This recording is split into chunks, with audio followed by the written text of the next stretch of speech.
ನಮಸ್ಕಾರ.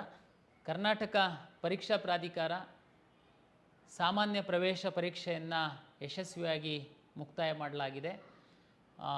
ರಿಸಲ್ಟಿಗೆ ಸಂಬಂಧಪಟ್ಟಂತೆ ನಾವು ಎಲ್ಲ ಕೆಲಸವನ್ನು ಮಾಡ್ತಾಯಿದ್ದೀವಿ. ತಮಗೆಲ್ಲ ಗೊತ್ತಿರುವಂತೆ ದ್ವಿತೀಯ ಪಿ ಯು ಸಿಯ ಎರಡನೇ ಪರೀಕ್ಷೆಯ ಫಲಿತಾಂಶದ ನಂತರ 50% ಪಿ ಯು ಸಿ ಮಾರ್ಕ್ಸನ್ನು ತೆಗೆದುಕೊಂಡು ನಂತರ ನಾವು ವಿವಿಧ ಕೋರ್ಸುಗಳಿಗೆ ರ್ಯಾಂಕನ್ನು ಕೊಡುವಂಥದ್ದು. ನೀಟ್ ಪರೀಕ್ಷೆಯನ್ನು ಸಹ ತಾವು ಬರೆದಿದ್ದೀರಾ. ನೀಟ್ ಪರೀಕ್ಷೆಯ ನಂತರ ಅವ್ರದ್ದು ಫಲಿತಾಂಶ ಬಂದ ನಂತರ ನೀಟ್ ರ್ಯಾಂಕನ್ನು ಸಹ ನಾವು ಮೆಡಿಕಲ್ಲು, ಡೆಂಟಲ್ಲು, ಆಯುಷ್ಗೆ ಸೀಟ್ ಅಲಾಟ್ಮೆಂಟಿಗೆ ಪರಿಗಣಿಸ್ತೀವಿ. ಈ ಮಧ್ಯದಲ್ಲಿ ನಾವು ಕರ್ನಾಟಕ ಪರೀಕ್ಷಾ ಪ್ರಾಧಿಕಾರ ಕೆಲವೊಂದು ವಿದ್ಯಾರ್ಥಿಗಳ ದಾಖಲೆ ಪರಿಶೀಲನೆ ಮಾಡುವಂತಹ ಪ್ರಕ್ರಿಯೆಗಳನ್ನ ನಡೆಸಲಿಕ್ಕೆ ಯೋಜನೆಯನ್ನು ರೂಪಿಸ್ಕೊಂಡಿದ್ದೀವಿ. ಹಾಗಾಗಿ ಇದು ಎಲ್ಲ ವಿದ್ಯಾರ್ಥಿಗಳಿಗೆ ಅನ್ವಯಿಸಲ್ಲ. ಯಾವ ವಿದ್ಯಾರ್ಥಿಗಳಿಗೆ ಅನ್ವಯಿಸುತ್ತೆ ಅವರು ಮಾತ್ರ ಇದನ್ನು ಫಾಲೋ ಮಾಡಬೇಕು ಅಂತ ನನ್ನ ವಿನಂತಿ. ಉದಾಹರಣೆಗೆ ಸಾಕಷ್ಟು ವಿದ್ಯಾರ್ಥಿಗಳು ತಾವು ಸ್ಪೋರ್ಟ್ಸಲ್ಲಿ ಸಾಧನೆಯನ್ನು ಮಾಡಿರ್ತೀರಾ, NCCಯಲ್ಲಿ ತಾವು ಸರ್ಟಿಫಿಕೇಟನ್ನು ಪಡೆದಿರ್ತೀರಾ, ಸ್ಕೌಟ್ಸ್ ಆ್ಯಂಡ್ ಗೈಡ್ಸಲ್ಲಿ ಇರ್ತೀರಾ, ಮತ್ತು ತಮ್ಮ ಪೇರೆಂಟ್ಸು ಮಿಲಿಟ್ರಿ ಆಗಿರ್ತಾರೆ ಅಥವಾ ಸರ್ವೀಸಲ್ಲಿ ಇರ್ತಾರೆ. ಈ ಥರ ತಮಗೆ ಗೊತ್ತಿದೆ. ವಿಶೇಷ ಕೆಟಗರಿ ಒಳಗಡೆ ತಾವು ಅರ್ಜಿಯಲ್ಲಿ ಕ್ಲೈಮ್ ಮಾಡಿರ್ತೀರ. ಅವ್ರುಗಳಿಗೆ ದಾಖಲೆ ಪರಿಶೀಲನೆ ಮಾಡುವಂಥದ್ದಕ್ಕೆ ನಾವು ಈಗ 5ನೇ ತಾರೀಕಿಂದ 14ನೇ ತಾರೀಕಿನವರೆಗೆ ನಾವು ಟೈಮ್ ಟೇಬಲನ್ನು ಕೊಟ್ಟಿದ್ದೀವಿ. ಈ ಸಂದರ್ಭದಲ್ಲಿ ತಾವು ಮೂಲ ದಾಖಲೆಗಳನ್ನು ತೆಗೆದುಕೊಂಡು ಕರ್ನಾಟಕ ಪರೀಕ್ಷಾ ಪ್ರಾಧಿಕಾರಕ್ಕೆ ಬಂದು ತಾವು ಸಲ್ಲಿಸಿದರೆ, ಉದಾಹರಣೆಗೆ ಸ್ಪೋರ್ಟ್ಸಿಗೆ ಸಂಬಂಧಪಟ್ಟಂತೆ ಅಂದರೆ ಕ್ರೀಡಾ ಇಲಾಖೆ ಅಧಿಕಾರಿಗಳಿರ್ತಾರೆ, ನಿಮ್ಮ ದಾಖಲೆಗಳನ್ನ ಪರಿಶೀಲನೆ ಮಾಡ್ತಾರೆ. ಮಿಲ್ಟ್ರಿ, ಮಿಲಿಟ್ರಿ ಮತ್ತು ಸರ್ವಿಂಗಲ್ಲಿರುವಂತಹ ಮಿಲ್ಟ್ರಿ ಮಕ್ಕಳೇನಿದ್ದಾರೆ ತಮ್ಮ ದಾಖಲೆಗಳನ್ನ ತಗೊಂಡು ತಮ್ಮ ಒಂದು ಆರ್ಮಿ ಕಚೇರಿಗಳಿಗೆ ಕಳಿಸ್ತೀವಿ. ಅವರು ವೆರಿಫೈ ಮಾಡ್ತಾರೆ. ಕೊನೆಗೆ ನಾವು ಎಲಿಜಿಬಲ್, ಇನ್ಎಲಿಜಿಬಲ್ ಅಂತೇಳಿ ನಾವು ಪಟ್ಟಿಯನ್ನು ಪಬ್ಲಿಷ್ ಮಾಡ್ತೀವಿ. ಇದರ ಆಧಾರದ ಮೇಲೆ ನಾಳೆ ನಾವು ಆ ಕೆಟಗರಿಗೆ ರಿಸರ್ವ್ ಮಾಡಿರುವಂತಹ ಸೀಟ್ಗಳನ್ನು ಹಂಚಿಕೆ ಮಾಡುವಂಥದ್ದಕ್ಕೆ ಅನುಕೂಲ ಆಗುತ್ತೆ. ಇದು ಒಂದು. ಎರಡನೇದು ದಾಖಲೆ ಪರಿಶೀಲನೆ ಮಾಡುವಂಥದ್ದು ಯಾರು ಅಂತಂದರೆ, ನಾವೀಗಾಗಲೇ ನಿನ್ನೆ ಟೈಮ್ ಟೇಬಲನ್ನು ನಾವು ಪಬ್ಲಿಷ್ ಮಾಡಿದ್ದೀವಿ. ಯಾರು class A1, B1, B, C, D, E, F ಇಂಥ ಕೆಟಗರಿಗಳು ಬರ್ತಾರೆ. ಉದಾಹರಣೆಗೆ ತಮಗೆಲ್ಲ ಗೊತ್ತಿದೆ, A1, B1 ಅಂತಂದರೆ OCI ವಿದ್ಯಾರ್ಥಿಗಳು ಯಾರಿದ್ದೀರಾ, ಆಲ್ರೆಡಿ ಅರ್ಜಿ ಹಾಕುವಾಗ ತಾವು ಆ ಕ್ಲಾಸನ್ನು ಕ್ಲೈಮ್ ಮಾಡಿದ್ದೀರಾ. ಆಮೇಲೆ ಯಾರು ಪೇರೆಂಟ್ಸು ಕನ್ನಡಿಗರಾಗಿರ್ತಾರೆ, ಬಟ್ ಆದರೆ ಮಕ್ಕಳು ಬೇರೆ ಕಡೆ ಹೋಗಿ ನೌಕರಿ ಮಾಡ್ತಿರ್ತಾರೆ, ಅವರು ತಂದೆ ತಾಯಿದು ನಾವು ದಾಖಲೆ ಪರಿಶೀಲನೆ ಮಾಡಬೇಕಾಗುತ್ತೆ.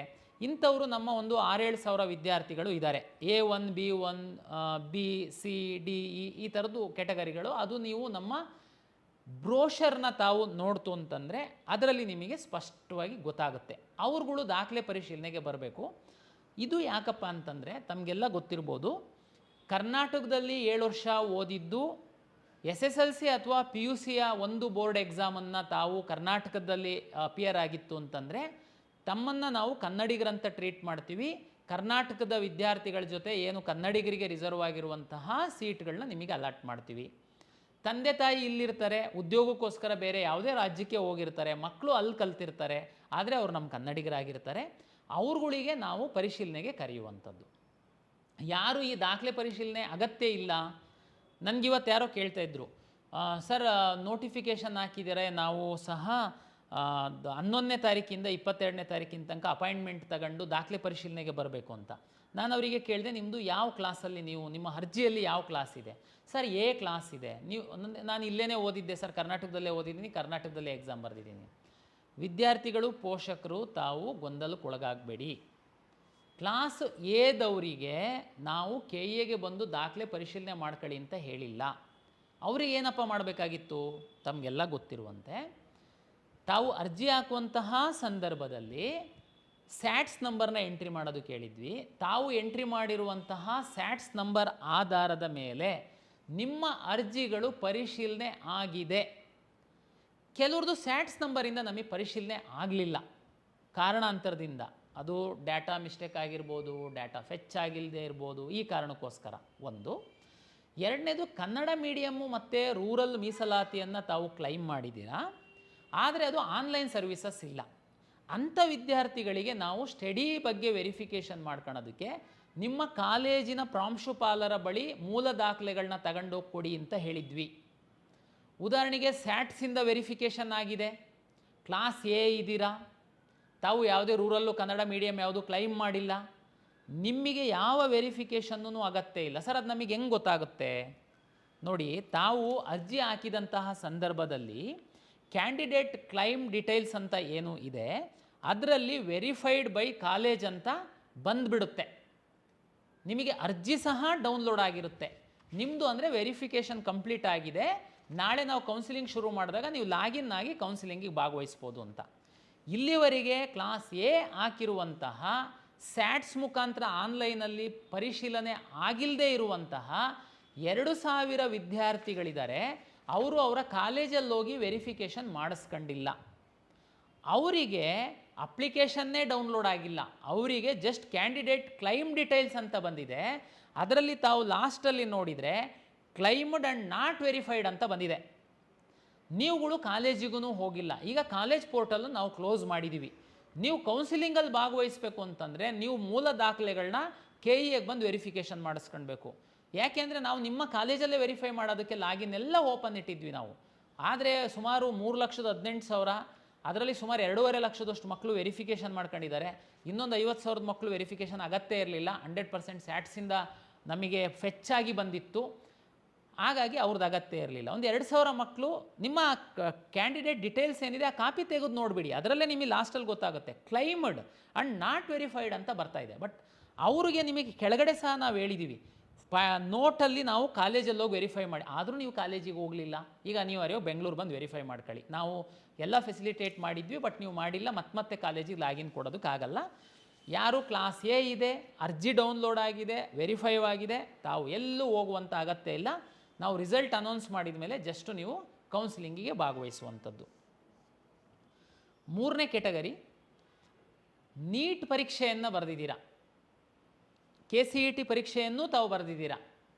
ನೀಟ್ ಪರೀಕ್ಷೆಯನ್ನು ನ್ಯಾಷನಲ್ ಟೆಸ್ಟಿಂಗ್ ಏಜೆನ್ಸಿಯವರು ಕಂಡಕ್ಟ್ ಮಾಡ್ತಾರೆ. KSET ಪರೀಕ್ಷೆಯನ್ನು ನಾವು KE ಅವರು ಕಂಡಕ್ಟ್ ಮಾಡ್ತೀವಿ. ನಾವು ಮೆಡಿಕಲ್ಲು, ಡೆಂಟಲ್ಲು, ಆಯುಷ್ ಹೊರತುಪಡಿಸಿ ಉಳಿದಂಥ ಎಲ್ಲ ಕೋರ್ಸ್ಗಳಿಗೆ ನಾವು ರ್ಯಾಂಕ್ ಕೊಡ್ತೀವಿ, ಸೀಟ್ ಅಲಾಟ್ ಮಾಡ್ತೀವಿ. ನ್ಯಾಷನಲ್ ಟೆಸ್ಟಿಂಗ್ ಏಜೆನ್ಸಿಯವರು ನೀಟ್ ಪರೀಕ್ಷೆ ಬರೆದಿರುವಂಥ ವಿದ್ಯಾರ್ಥಿಗಳ ಡೇಟಾವನ್ನು ನಮಗೆ ಕೊಡ್ತಾರೆ. ನಾವು ಆ ಡೇಟಾದ ರ್ಯಾಂಕಿನ ಆಧಾರದ ಮೇಲೆ ಮೆಡಿಕಲ್, ಡೆಂಟಲ್, ಆಯುಷ್ ಸೀಟನ್ನು ಅಲಾಟ್ ಮಾಡ್ತೀವಿ. ಅಂದರೆ ಈ 2 ಸಪ್ರೇಟ್ ಏಜೆನ್ಸಿ ಇದೆ. ನೀವು ನೀಟ್ ಪರೀಕ್ಷೆ ಬರೆದಿರೋವಂಥವ್ರದ್ದು ಡೇಟಾ ಎಲ್ಲ MCC ಅವ್ರ ಹತ್ರ, ನ್ಯಾಷನಲ್ ಟೆಸ್ಟಿಂಗ್ ಏಜೆನ್ಸಿಯವ್ರ ಹತ್ರ ಇರುತ್ತೆ. ನಮಗೆ ಹೇಗೆ ಗೊತ್ತಾಗುತ್ತೆ? ಅವರು ನಾಳೆ ಡೇಟಾ ಕೊಡ್ತಾರೆ. ಡೇಟಾ ಕೊಟ್ಟಾದಮೇಲೆ ನಿಮ್ಮ ನೀಟ್ ಅಪ್ಲಿಕೇಶನ್ ನಂಬರು, ನಿಮ್ಮ ನೀಟ್ ರೋಲ್ ನಂಬರು ನಮಗೆ ಬೇಕಾಗುತ್ತೆ. ಅದಕ್ಕೆ ನೀವು CET ಅಪ್ಲಿಕೇಶನ್ನ ಹಾಕಿದ್ದೀರಲ್ವ, ನಿಮ್ಮ CET ಹೆಂಗೆ ಆಲ್ ಟಿಕೆಟ್ ಡೌನ್ಲೋಡ್ ಮಾಡ್ಕೊಳ್ಳೋದಕ್ಕೆ ತಾವು ಲಾಗಿನ್ ಆದ್ರಿ, ಆ ರೀತಿ ಲಾಗಿನ್ ಆದರೆ ನಿಮಗೆ ನೀಟ್ ಅಪ್ಲಿಕೇಶನ್ ನಂಬರು ಮತ್ತು ನೀಟ್ ರೋಲ್ ನಂಬರ್ ಅಂತಿದೆ. ತಾವು ದಯಮಾಡಿ ಆ ನಂಬರ್ನ ಎಂಟ್ರಿ ಮಾಡಬೇಕು ಮತ್ತು ನಿಮ್ಮ ನೀಟ್ ಹಾಲ್ ಟಿಕೆಟ್ ಏನಿದೆ ಅದನ್ನು ಅಪ್ಲೋಡ್ ಮಾಡಬೇಕು. ಇದು ಒಂದು ನೀಟ್ ಪರೀಕ್ಷೆ ಬರೆದಿರುವಂತಹ ವಿದ್ಯಾರ್ಥಿಗಳು, ಕರ್ನಾಟಕ ಪರೀಕ್ಷಾ ಪ್ರಾಧಿಕಾರದಿಂದ ಮೆಡಿಕಲ್, ಡೆಂಟಲ್, ಆಯುಷ್ ಸೀಟ್ ಪಡೆಯುವಂತಹ ವಿದ್ಯಾರ್ಥಿಗಳು ಇದನ್ನು ಮಾಡಬೇಕು. ನಿಮ್ಮ ನೀಟ್ ಅಪ್ಲಿಕೇಶನ್ ನಂಬರು ಮತ್ತು ನೀಟ್ ರೋಲ್ ನಂಬರ್ನ ನೀವು ನಿಮ್ಮ ಅಪ್ಲಿಕೇಶನ್ ಒಳಗಡೆ ಅಪ್ಲೋಡ್ ಮಾಡಿದರೆ ನೀಟ್ ರಿಸಲ್ಟ್ ಬರ್ತಿದ್ದಂಗೆ ನಮಗೆ MCC ಅವರು, ನ್ಯಾಷನಲ್ ಟೆಸ್ಟಿಂಗ್ ಏಜೆನ್ಸಿಯವರಿಂದ ಇಡೀ ಇಂಡಿಯಾದಲ್ಲಿ ಎಷ್ಟು ಜನ ನೀಟ್ ಎಕ್ಸಾಮ್ ಬರೆದಿದ್ದಾರೆ, ಎಷ್ಟು ಜನ ಎಲಿಜಿಬಲ್ ಆಗಿದ್ದಾರೆ, ಆ ವಿದ್ಯಾರ್ಥಿಗಳ ಡೇಟಾ ನಮಗೆ ಕೊಡ್ತಾರೆ. ಕೊಟ್ಟಂಥ ಸಂದರ್ಭದಲ್ಲಿ ನೀವು ನೀಟ್ ರೋಲ್ ನಂಬರ್ನ ಹಾಕಿರ್ತೀರ, ಅದರ ಆಧಾರದ ಮೇಲೆ ನಾವು ಮ್ಯಾಚ್ ಮಾಡಿ ನಿಮಗೆ ನಿಮ್ಮ ಏನು ವೆರಿಫಿಕೇಷನ್ ಸ್ಲಿಪ್ ಡೌನ್ಲೋಡ್ ಮಾಡ್ಕೊಳ್ಳೋದಕ್ಕೆ ಹೇಳ್ತೀವಿ. ಆವಾಗ ನೀಟ್ ರ್ಯಾಂಕ್ ಸಮೇತ ನಿಮ್ಮ ಒಂದು ಲಾಗಿನ್ನಲ್ಲಿ ಡಿಸ್ಪ್ಲೇ ಆಗುತ್ತೆ. ಆವಾಗ ನೀವು ಮೆಡಿಕಲ್, ಡೆಂಟಲ್, ಆಯುಷ್ ಆಪ್ಷನ್ ಸಹ KCET ಏನು ಎಕ್ಸಾಮ್ ರ್ಯಾಂಕ್ಗಳ ಜೊತೆ ಅದು ಸಹ ಡಿಸ್ಪ್ಲೇ ಆಗುತ್ತೆ, ಆ ಕಾಲೇಜ್ ಸಹ ಆಪ್ಷನ್ ಎಂಟ್ರಿ ಮಾಡ್ಬೋದು. ಇದು ಒಂದು ಪ್ರಕ್ರಿಯೆ. ನೀವು ನೀಟ್ ಎಕ್ಸಾಮ್ ಬರೆದಿರೋದ್ರಿಂದ ತಾವು ದಯಮಾಡಿ ಫ್ರೀ ಇರುವಾಗ ಮುಂದಿನೊಂದು ವಾರ 10 ಡೇಸ್ ಒಳಗಡೆ ಲಾಗಿನ್ ಆಗಿ NEET roll number, NEET application ನಂಬರ್ನ ನಿಮ್ಮ KCET ಅಪ್ಲಿಕೇಶನ್ನಲ್ಲಿ ಎಂಟ್ರಿ ಮಾಡಬೇಕು ಅಂತನ್ನುವಂಥದ್ದು ನೀಟ್ ಪರೀಕ್ಷೆ ಬರೆದಿರೋಂಥ ವಿದ್ಯಾರ್ಥಿಗಳಿಗೆ ಒಂದು ವಿನಂತಿ. ಇದ್ರ ಜೊತೆಗೆ KCET ಅಪ್ಲಿಕೇಶನ್ ಹಾಕುವಂತಹ ಸಂದರ್ಭದಲ್ಲಿ ಬರೀ ನೀಟ್ ಪರೀಕ್ಷೆ ಬರೆಯೋರು ಸಹ ಕರ್ನಾಟಕ ರಾಜ್ಯದಲ್ಲಿ ಮೆಡಿಕಲ್ಲು, ಡೆಂಟಲ್ಲು, ಆಯುಷ್ ಸೀಟನ್ನು ಪಡಿಬೇಕು ಅಂತಂದರೆ ತಾವು KCET ಅಪ್ಲಿಕೇಶನ್ ಹಾಕಬೇಕು. KCET ಎಕ್ಸಾಮ್ ಬರೀಲಿಲ್ಲ ಅಂತಂದ್ರೂ ಪರವಾಗಿಲ್ಲ ಅಂತ ನಾವು ಹೇಳಿದ್ವಿ.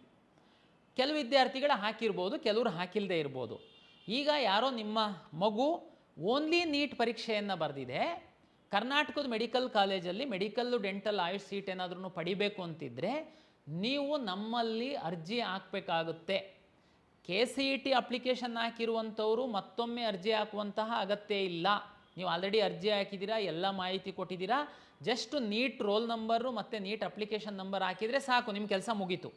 KCET ಅಪ್ಲಿಕೇಶನ್ನೇ ಹಾಕಿಲ್ಲ, ಬರೀ ನೀಟ್ ಪರೀಕ್ಷೆಯನ್ನು ಬರೆದಿದ್ದಾರೆ ನಿಮ್ಮ ಮಗು. ನೀವು ಅಪ್ಲಿಕೇಶನ್ ನಮ್ಮಲ್ಲಿ ಹಾಕಬೇಕಾಗುತ್ತೆ. ಅದಕ್ಕೆ ನಾವು ಈಗ ಓಪನ್ ಮಾಡ್ತಾ ಇದ್ದೀವಿ. ದಯಮಾಡಿ ನೀಟು ಪರೀಕ್ಷೆ ಬರೆದಿರುವಂಥವರು KCET KEನಲ್ಲಿ ಲಾಗಿನ್ ಆಗಿಬಿಟ್ಟು ನೀವು ಅಪ್ಲಿಕೇಶನ್ ಹಾಕಿ. ಇಲ್ಲ ಸರ್, ನಮಗೆ ಈ ಮ್ಯಾನೇಜ್ಮೆಂಟ್ ಸೀಟನ್ನು ನಾವು ಬುಕ್ ಮಾಡಿಬಿಟ್ಟಿದ್ದೀವಿ, ಹಂಗಾಗಿ ನಾವೇನು ನಿಮ್ಮ ಥ್ರೂ ಏನು ಹೋಗಲ್ಲ, ನೇರ ಕಾಲೇಜಲ್ಲಿ ಹೋಗಿ ನಾವು ಮಾತಾಡಿ ಬಂದುಬಿಟ್ಟಿದ್ದೀವಿ ಸರ್, ನೇರ ಅಡ್ಮಿಷನ್ ಮಾಡ್ತೀವಿ ಅಂತ ಕೆಲವ್ರು ಏನಾದ್ರೂ ಅಂದ್ಕೊಂಡಿದ್ರೆ ನಿಮ್ಮ ತಪ್ಪು ತಿಳುವಳಿಕೆ. ತಮಗೆಲ್ಲ ಗೊತ್ತಿರಲಿ, 2022 ನಂತರ direct medical, AYUSH, dental direct college admission ಇಲ್ಲ. ನಾನು ಸಾಕಷ್ಟು ಬಾರಿ ಇದನ್ನು ಬೇರೆ ಬೇರೆ ಮಾಧ್ಯಮಗಳ ಮುಖಾಂತರ ತಮಗೆ ತಿಳಿಸಿದ್ದೀನಿ. ಆದರೂ ಕೆಲವು ಪೋಷಕರು ತಪ್ಪು ಮಾಡ್ತಾ ಇದ್ದೀರಾ. ದಯಮಾಡಿ ಅರ್ಥ ಮಾಡ್ಕೊಳ್ಳಿ. ಮೆಡಿಕಲ್, ಡೆಂಟಲ್, ಆಯುಷು 100% ಸೀಟುಗಳು KEಯ ಮುಖಾಂತರನೇ ಅಲಾಟ್ ಆಗುತ್ತೆ ಕರ್ನಾಟಕದಲ್ಲಿ. ಕರ್ನಾಟಕದಲ್ಲಿರುವಂತಹ deemed university medical college, deemed ಕಾಲೇಜ್ಗಳೇನಿದೆ ಮೆಡಿಕಲ್ ಕಾಲೇಜ್ಗಳು, ಅದರಲ್ಲಿ ಸಣ್ಣ ಸೀಟ್, ಪೋರ್ಷನ್ ಸೀಟ್ ನಮಗೆ ಕೊಡ್ತಾರೆ, ಉಳಿದಿದ್ದೆಲ್ಲ MCC ಮೂಲಕ ಅಲಾಟ್ ಆಗುತ್ತೆ. ಕರ್ನಾಟಕ ರಾಜ್ಯದಲ್ಲಿರುವಂತಹ ಎಲ್ಲ ಸರ್ಕಾರಿ ಮೆಡಿಕಲ್ ಕಾಲೇಜುಗಳ 15% ಸೀಟ್ ಮಾತ್ರ MCCಯಿಂದ ಅಲಾಟ್ ಆಗುತ್ತೆ, 85% ಸೀಟು KEಯ ಮುಖಾಂತರನೇ ಅಲಾಟ್ ಆಗುತ್ತೆ. ಯಾವುದೇ ಖಾಸಗಿ ಮೆಡಿಕಲ್ ಕಾಲೇಜಲ್ಲಿರುವಂತಹ ಮ್ಯಾನೇಜ್ಮೆಂಟಿನ ಸೀಟುಗಳು ಸಹ ಫೀನ ಅವರು ಕಾಲೇಜವರು ಫಿಕ್ಸ್ ಮಾಡ್ತಾರೆ, ಬಟ್ ಸೀಟ್ ಮಾತ್ರ KEಯ ಮುಖಾಂತರ ಅಲಾಟ್ ಆಗುತ್ತೆ. ತಮ್ಮ ನೀಟ್ ರ್ಯಾಂಕ್ ಆಧರಿಸಿ ಅಲಾಟ್ ಆಗುತ್ತೆ. ತಾವು ಯಾವುದೇ ದುಡ್ಡು ತಗೊಂಡು ಕಾಲೇಜಿಗೆ ಕೊಟ್ಟು ಅಡ್ಮಿಷನ್ ಆಗುವಂಥ ಕಾಲ ಈಗಿಲ್ಲ. ಹಾಗಾಗಿ ಬರೀ ನೀಟ್ ಎಕ್ಸಾಮನ್ನು ಬರೆದು ಮೆಡಿಕಲ್ ಸೀಟ್ ಪಡಿಬೇಕು ಅಂತಿರುವಂತಹ ವಿದ್ಯಾರ್ಥಿಗಳು, ಪೋಷಕರು KCET ಅರ್ಜಿ ಹಾಕಿದರೆ ಸಂತೋಷ. ನೀಟ್ ರಿಜಿಸ್ಟ್ರೇಷನ್ ನಂಬರು ಮತ್ತು ನೀಟ್ ಅಪ್ಲಿಕೇಶನ್ ನಂಬರ್ ಎಂಟ್ರಿ ಮಾಡಿ, ನಿಮ್ಮ ಕೆಲಸ ಮುಗೀತು. ಯಾರು KCET ಅಪ್ಲಿಕೇಶನ್ ಹಾಕಿಲ್ಲ, ಓನ್ಲಿ ನೀಟ್ ಪರೀಕ್ಷೆಗೆ ಅರ್ಜಿ ಹಾಕಿ ನೀಟ್ ಪರೀಕ್ಷೆಯನ್ನು ಬರೆದಿದ್ದೀರಾ, ತಾವು ದಯಮಾಡಿ KEನಲ್ಲಿ ಅಪ್ಲಿಕೇಶನ್ ಹಾಕಿ. ನೀವು ಕನ್ನಡಿಗರಾಗಿತ್ತು ಅಂತಂದರೆ ನಿಮಗೆ ಏನು ಪ್ರೊಸೀಜರ್ ಇದೆ, ನಾನು ಈಗ ಹೇಳಿದ್ನಲ್ಲ, ಅಪ್ಲಿಕೇಶನ್ ವೆರಿಫಿಕೇಷನ್ ಮಾಡ್ಕೊಳ್ಳುವಂಥದ್ದು. ಉದಾಹರಣೆಗೆ ನೀವು ಬೇರೆ ರಾಜ್ಯದಲ್ಲಿ ನಿಮ್ಮ ಪೇರೆಂಟ್ಸ್ ಇದ್ದಾರೆ, ನೀವು ಕನ್ನಡಿಗರಾಗಿದ್ದೀರಾ ಅಂತಂದರೆ, ನೀವು ಬರೀ ನೀಟಲ್ಲಿ ಪಾರ್ಟಿಸಿಪೇಟ್ ಮಾಡಬೇಕು ಅಂತಂದರೆ ನಿಮಗೆ ಯಾವ ಕ್ಲಾಸು ಅಪ್ಲಿಕೇಬಲ್ ಆಗುತ್ತೆ, ನಮ್ಮ ದಿಕ್ಸೂಚಿ ಪುಸ್ತಕದಲ್ಲಿ ಭಾಳ ಸ್ಪಷ್ಟವಾಗಿ ಬರೆದಿದ್ದೀವಿ, ಅದನ್ನು ಓದಿ ಅಪ್ಲಿಕೇಶನ್ ಹಾಕಿ ನೀವು ಸಹ ಬಂದು ಡಾಕ್ಯುಮೆಂಟ್ ಪರಿಶೀಲನೆ ಮಾಡ್ಕೊಳ್ಬೇಕಾಗುತ್ತೆ. ಇದು ನಾವು ಹಿಂದೆಲ್ಲ ನೀಟ್ ರಿಸಲ್ಟ್ ಬಂದ ಮೇಲೆ ಬಿಡ್ತಾ ಇದ್ವಿ, ಆವಾಗ ತುಂಬ ಟೈಟ್ ಶೆಡ್ಯೂಲ್ ಇರುತ್ತೆ, ನಿಮಗೆ ಓಡಾಡೋದಕ್ಕೆಲ್ಲ ಕಷ್ಟ ಆಗುತ್ತೆ ಅನ್ನೋದಕ್ಕೋಸ್ಕರ ನಾವು ಈಗಲೇ ಆ ಅಪ್ಲಿಕೇಶನ್ ಸಹ ರಿಲೀಸ್ ಮಾಡಿ. ಸರ್, ನಮ್ಮದು ರ್ಯಾಂಕ್ ಎಷ್ಟು ಬರುತ್ತೋ ಗೊತ್ತಿಲ್ಲ, ಎಲಿಜಿಬಲ್ ಆಗ್ತೀವಿ ಅನ್ನೋದು ಗೊತ್ತಿಲ್ಲ, ಅದು ನಿಮಗೆ ಬಿಟ್ಟಿದ್ದು. ಕೆಲವು ಮಕ್ಕಳಿಗೆ ಕಾನ್ಫಿಡೆನ್ಸ್ ಇರುತ್ತೆ, ಕಳೆದ ವರ್ಷದ್ದು ಮಾರ್ಕ್ಸು ರ್ಯಾಂಕ್ ಆಧಾರದ ಮೇಲೆ ಯಾರಿಗೆ ಕಾನ್ಫಿಡೆನ್ಸ್ ಇದೆ ದಯಮಾಡಿ ತಾವು ಅಪ್ಲಿಕೇಶನ್ ಹಾಕಿ. ಅಪ್ಲಿಕೇಶನ್ ಹಾಕಿ ನಿಮ್ಮದು ಎಲಿಜಿಬಲ್ ಆಗಲಿಲ್ಲ ಅಂತಂದ್ರೂ ಏನು ಪ್ರಾಬ್ಲಮ್ ಇಲ್ಲ. ಎಲಿಜಿಬಲ್ ಆಗಲಿಲ್ಲ ಅಂತಂದರೆ ನಿಮ್ಮ ಅಪ್ಲಿಕೇಶನ್ ಡಿಸೇಬಲ್ ಆಗುತ್ತೆ, ಅದು ನಿಮಗೆ ಏನು ನಾವು ತೋರಿಸೋದೇನೇ ಇಲ್ಲ. ಯಾರು ಎಲಿಜಿಬಲ್ ಆಗ್ತಾರೆ ಅವರಿಗೆ ಮಾತ್ರ ಕೌನ್ಸಿಲಿಂಗಲ್ಲಿ ಭಾಗವಹಿಸೋದಕ್ಕೆ ನಾವು ಅವಕಾಶ ಮಾಡಿಕೊಡ್ತೀವಿ. ಈಗ ಫಲಿತಾಂಶ ಬರುವವರೆಗಿನ ಈ ಒಂದು ಪ್ರಕ್ರಿಯೆಗಳನ್ನ ನಾನು ತಮಗೆ ಹೇಳಿದ್ದೀನಿ. ದ್ವಿತೀಯ PUCಯ ದ್ವಿತೀಯ ಪರೀಕ್ಷೆಯ ಫಲಿತಾಂಶದ ನಂತರ ಅವರು ನಮಗೆ ಡಾಟಾವನ್ನು ಹ್ಯಾಂಡ್ ಓವರ್ ಮಾಡಿದ ಮೇಲೆ ನಾವು ಎಲ್ಲ ಪ್ರಕ್ರಿಯೆ ಮಾಡೋದಕ್ಕೆ ಒಂದು 3-4 ಡೇಸ್ ಬೇಕಾಗುತ್ತೆ.